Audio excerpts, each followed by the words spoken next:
All right, so I'm gonna try to stream live again. I got new equipment, so we'll see what happens. I mean, I'm just gonna try this out. So, if you're wondering why there's so many wars and why as soon as Biden came into office, now we're dropping bombs on different places, well, here's the thing. The whole point of the New World Order is not to go back to a very barbaric, archaic way of living. That the West, the first world, is trying to civilize every single nation. Now, you could chalk it up to them trying to commodify the population, which, okay, there's that aspect. You could attribute the wars and the New World Order and their imposing democratization to all the different societies as a way to take resources. Okay, well, that potentially could be true. But when you look back in history and you look back at what people have done to each other, now I know in the West, we've done some horrible things. Yes, our military may have done some horrible stuff. The Middle Ages, during the Spanish Inquisition, all the different torture chambers and things. Yeah, that's pretty archaic. That's very, very barbaric. And so I'm not saying that that's going to be eradicated 100%, but the whole point of the New World Order is to get everyone under the same thought process so that way we can distribute the resources evenly. We can have an innovation across the whole world, and we won't have to deal with despots and dictators causing so much harm to so many people. And so that's kind of what's going on. And that is the point of the New World Order, is to get your house in order. What's your house? It could be the world, it could be your own home. Okay? And so I know wars are not great. No, they're not. And I don't love the fact that people die. Believe me, it sucks. Um and how do you get a bunch of people who are not very evolved, who are always at war with each other? How do you get them on the same page? Well, if you can't even reach them through logic, through reasoning, through intellect, and they're always going to the four F's, the feeding, the fighting, the fleeing, and the fucking, then you're dealing with a baser level instinct that doesn't have the ability to evolve because they choose not to. But then they also usurp so many resources. They also cause people conflict and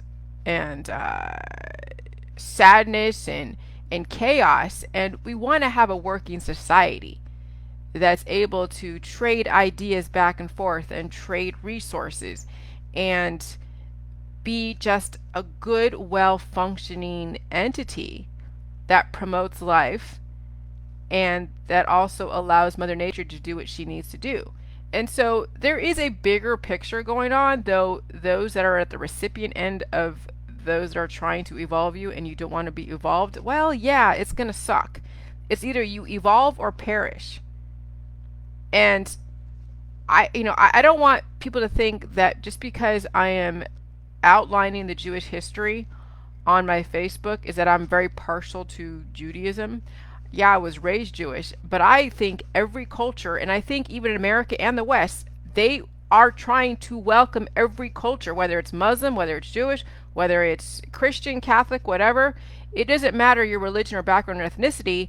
If you're able to be innovative and productive and balanced and peaceful, then you are welcome in America. You are welcome in any first world organized society. But if you are imbalanced and you are trying to mess the system up or mess up the system and you're trying to, cause so much chaos, then that's where people will question your intentions.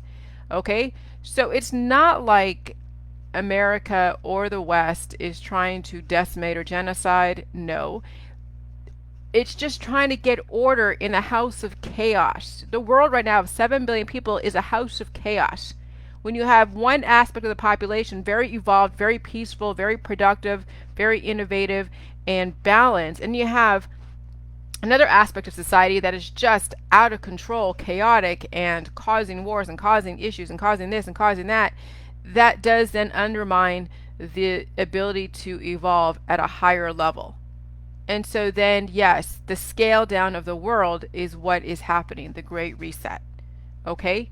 So I just want to make sure that people understand why I focus on the Old Testament, and then also understand that, yes, Jerusalem was a place where both the Muslims, the Jews, and the Christians all were actually, they all believe in one God. How they all seem to diverge is, I think, because of land, and then you have one culture overtaking the other culture, taking their land, and then when you're defending or when you're trying to take back what was yours, and then someone is going to deem your reactions as brutal. But this stems back from like way back 5,000 years ago. I just now don't have an opinion on it anymore. I'm done with it. Let them figure it out. I'm here in America. I'm being innovative. I'm being balanced. I'm being productive. I'm trying to find a way to be strategic in how I survive all this. Okay? And so I have no opinion on what goes on over there in Jerusalem. People got to do what they got to do. And sometimes when you have been bullied and then you fight back, the person that fights back is then the enemy of the day, because that's all they could see is the person fighting back, not what precipitated the actual situation to begin with.